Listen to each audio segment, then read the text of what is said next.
여러분 안녕하세요. 지난 10월 15일 정부가 발표한 부동산 대책으로 부동산 시장이 완전히 뒤집혔습니다. 서울 전역과 경기도 12개 지역이 한꺼번에 3중 규제에 묶였는데요. 토지거래 허가구역, 조정 대상 지역, 투기과열지구라는 무시무시한 이름의 규제가 동시에 적용되면서 집을 사려던 사람들이 당황하기 시작했습니다. 토지거래 허가구역이 뭐냐고요? 간단히 말씀드리면 집을 사려면 구청의 허가를 받아야 하고 2년 동안 반드시 그 집에 살아야 한다는 겁니다. 전세를 끼고 집을 사는 것도 금지됩니다. 대출 규제도 어마어마하게 강화됐습니다. 15억 원이 넘는 집은 대출을 최대 4억 원까지만, 25억 원이 넘는 집은 2억 원까지만 받을 수 있게 됐습니다. 그런데 말입니다. 정부가 이렇게 강력한 규제를 내놓았는데 예상치 못한 일이 벌어졌습니다. 바로 구리, 군포, 안양 같은 비규제 지역으로 사람들이 우르르 몰려간 겁니다. 마치 풍선의 한쪽을 누르니까 다른 쪽이 부풀어 오르는 것처럼 말이죠. 부동산 전문가들은 이런 현상을 풍선 효과라고 부릅니다. 풍선 효과라는 말은 원래 미국에서 마약과의 전쟁을 벌일 때 처음 쓰였습니다. 멕시코 마약상을 집중 단속하니까 콜롬비아 같은 다른 나라에서 마약이 들어오기 시작한 겁니다. 한쪽을 막으니 다른 쪽에서 문제가 터진 거죠. 우리나라 부동산 시장에서도 똑같은 일이 벌어지고 있습니다. 지난 25일 저녁 8시 구리시 장자호수 공원역 근처의 한 부동산 중개업소는 불이 환하게 켜져 있었습니다. 중개업소 대표는 전화통을 붙잡고 은행 직원과 통화 중이었습니다. 은행에서 먼저 전화를 걸어온 겁니다. 오늘도 시세가 오르지 않았느냐고 물어보더랍니다. 원래는 매주 한 번씩 집값 시세를 입력하는데 요즘은 은행에서 그걸 기다리지 못하고 실시간으로 확인하려고 한다는 겁니다. 거래가 그만큼 폭증했다는 뜻이죠. 구리시에서 무슨 일이 벌어지고 있는지 좀 더 자세히 들여다볼까요? 구리시는 경기도에서 가장 작은 도시입니다. 면적이 33제곱킬로미터밖에 안 됩니다. 서울 한강 바로 건너편에 있어서 서울 접근성이 아주 좋은 곳입니다. 그런데 이번 11호 대책에서 규제 지역으로 묶이지 않았습니다. 구리시 수택동의 LG원앙 아파트 70제곱미터 매물은 일주일 만에 호가가 5천만 원이나 올랐습니다. 평소에는 한 달에 이건 정도 거래되던 동네인데 일주일 만에 사건이 계약됐다고 합니다. 심지어 세종시에서 와서 갭 투자를 한 사례도 있었습니다.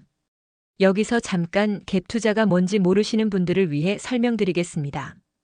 갭 투자는 전세를 끼고 집을 사는 방식입니다. 예를 들어볼까요? 매매가가 6억 원이고 전세가가 4억 원인 집이 있다고 칩시다. 이 집을 사려면 원래 6억 원이 필요하죠. 그런데 전세 세입자를 구해서 4억 원을 받으면 실제로는 내 돈 2억 원만으로 6억짜리 집을 살 수 있습니다. 적은 돈으로 큰 집을 살 수 있으니 투자자들이 좋아하는 방법입니다.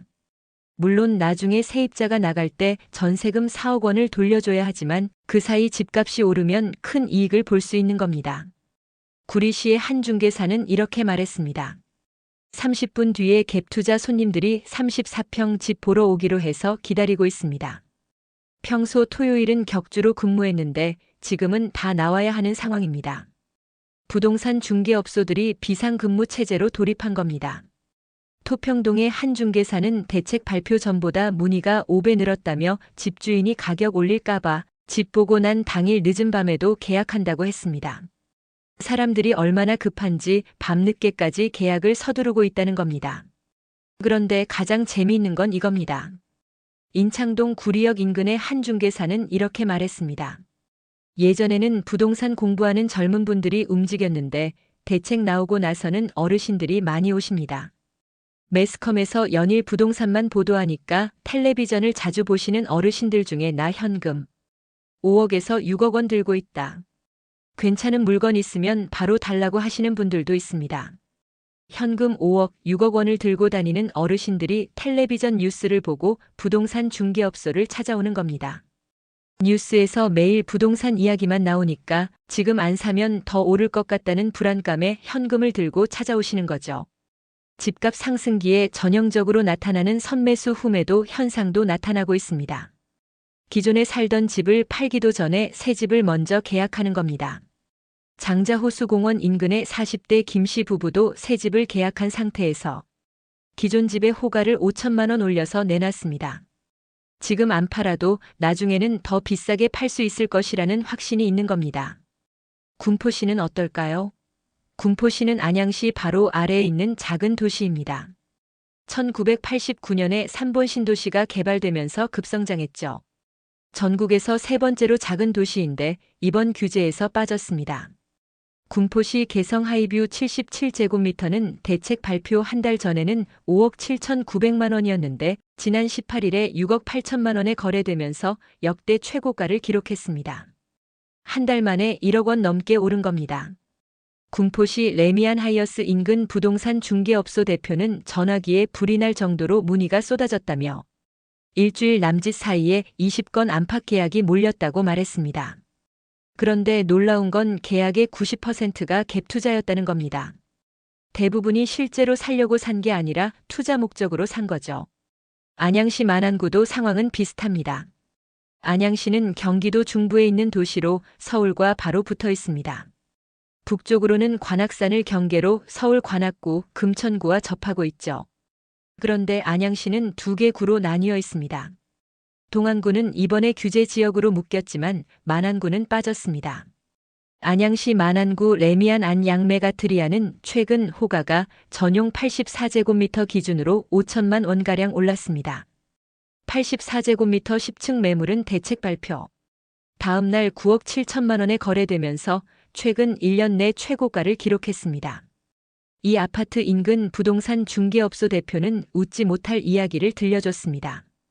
9억 5천만 원의 계약 직전이었는데 집주인이 1천만 원 더 올린다고 해서 계약이 파기됐습니다. 집주인들은 가격이 더 오를 것으로 보고 버티기에 들어갔습니다. 완전히 매도자 우위 시장이 된 겁니다. 집 파는 사람이 갑이 되고 사는 사람이 을이 된 거죠. 매물은 점점 사라지고 있는 매물마저 호가가 연일 올라가니 사려는 사람들은 조급해질 수밖에 없습니다. 그런데 정작 비규제 지역 중개사들은 걱정이 태산입니다. 구리시의 한 중개사는 하루하루 피가 마른다. 언론에서 너무 띄워주지 말아달라고 간곡히 부탁했습니다. 다른 중개사도 서울 공인중개업소들은 지금 죽을 맛이겠지만 저희도 하나씩 거래될 때마다 조마조마하다. 이러다가 규제로 묶이면 다들 손가락 빨게 될 것이라고 우려했습니다. 왜 이렇게 걱정하는 걸까요? 정부가 또다시 규제를 발표할 수 있기 때문입니다. 김규철 국토교통부 주택토지실장은 지난 15일 대책 발표 후 풍선 효과가 확대될 경우 추가 규제 지역 지정을 검토하겠다고 밝혔습니다. 지금 구리나 군포, 안양에서 집값이 급등하면 연말쯤 이 지역들도 규제 지역으로 묶일 수 있다는 겁니다. 그래서 사람들이 더 서두르는 겁니다. 연말이면 이곳도 규제 지역으로 묶일 수 있다는 불안감에 지금이라도 사두려는 거죠. 이런 심리가 집값을 더 끌어올리는 악순환이 반복되고 있습니다. 풍선 효과는 우리나라 부동산 시장에서 처음 나타난 현상이 아닙니다. 2002년에도 있었습니다. 정부가 서울 강남 지역 집값을 잡으려고 강남, 서초, 송파구의 재건축 규제를 강화했더니 투자 수요가 분당과 용인으로 몰렸습니다. 그 결과 2002년 12월부터 2003년 12월까지 분당 아파트 매매 가격은 24.9%, 용인은 20.3%나 올랐습니다. 2017년에도 비슷한 일이 있었습니다. 정부가 서울 전 지역을 규제 지역으로 묶었더니 김포는 10.6%, 파주는 9.1% 올랐습니다. 부산 해운대구는 14.1%, 대구 수성구는 13.5% 상승했습니다. 서울을 규제했더니 지방광역시까지 풍선 효과가 나타난 겁니다. 2020년에는 더 광범위하게 나타났습니다. 정부가 수도권 대부분 지역과 지방광역시를 규제 지역으로 묶었더니 2020년 6월부터 2021년 6월까지 세종시 아파트 매매 가격이 무려 44.9%나 올랐습니다. 천안은 25.9%, 전주는 19.5% 상승했습니다. 역사는 반복됩니다.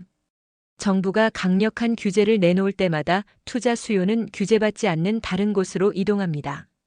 풍선의 한쪽을 누르면 다른 쪽이 부풀어 오르는 것처럼 말이죠. 전문가들은 어떻게 보고 있을까요? 농협은행 부동산 전문위원 윤수민 씨는 이렇게 분석했습니다. 갭투자뿐만 아니라 실거주 수요도 대출이 안 나오니 비규제 지역으로 몰리는 것으로 보입니다. 당장 공급 늘리기 어렵고 수요를 제한할 특별한 방안 없는 상황이라 지정된 토지거래 허가구역은 장기적으로 유지할 가능성이 높습니다. 결국 서울과 경기 규제 지역의 규제는 당분간 계속될 거라는 겁니다. 그러면 비규제 지역으로의 수요 이동도 계속될 수밖에 없겠죠. 이 상황을 지켜보는 일반 시민들의 마음은 어떨까요? 실제로 집이 필요한 실수요자들은 갈 곳이 없습니다. 서울은 규제가 너무 강해서 대출도 못 받고 비규제 지역은 투자자들이 몰려서 집값이 치솟고 있습니다. 내 집 마련의 꿈이 점점 멀어지는 겁니다. 한편 정부는 부동산 불법 행위 단속을 강화하겠다고 발표했습니다. 국토부는 서울 전체와 경기 12개 지역, 그리고 풍선 효과가 우려되는 화성동탄, 구리 등으로 조사 대상을 확대하기로 했습니다. 계약일 허위 신고, 법인 자금 편법 활용 등을 집중 점검한다고 합니다. 국세청도 움직이고 있습니다. 토지거래 허가구역 신규 지정 지역과 풍선 효과가 나타나는 지역의 부동산 거래에 대해 거래 동향과 탈세 정보를 수집하고 있습니다. 특히 규제 시행 전후로 부모에게서 자금을 편법으로 지원받아 고가 아파트를 취득하는 탈루 행위가 있는지 중점 점검하겠다고 밝혔습니다. 부동산 시장의 풍선놀이 언제까지 계속될까요? 한쪽을 누르면 다른 쪽이 튀어오르고 그곳을 누르면 또 다른 곳이 튀어오르는 이 게임은 도대체 언제 끝날까요? 확실한 건 하나입니다. 이 풍선놀이의 피해자는 결국 진짜 집이 필요한 서민들이라는 겁니다. 투자자들은 규제를 피해 이곳저곳 옮겨다니며 수익을 올리지만 실제로 살 집이 필요한 사람들은 갈 곳이 없습니다. 구리, 군포, 안양의 집값이 앞으로 어떻게 될지, 정부가 추가 규제를 발표할지, 그리고 그 다음에는 또 어느 지역으로 풍선 효과가 나타날지 부동산 시장을 지켜보는 모든 이들의 관심이 집중되고 있습니다. 지금까지 현금 6억 원을 들고 텔레비전 보고 찾아온 어르신들, 밤늦게까지 계약을 서두르는 투자자들, 그리고 조마조마하며 하루하루를 보내는 중개사들의 이야기를 전해드렸습니다. 시청해주셔서 감사합니다. 구독, 좋아요, 알림 설정은 큰 힘이 됩니다.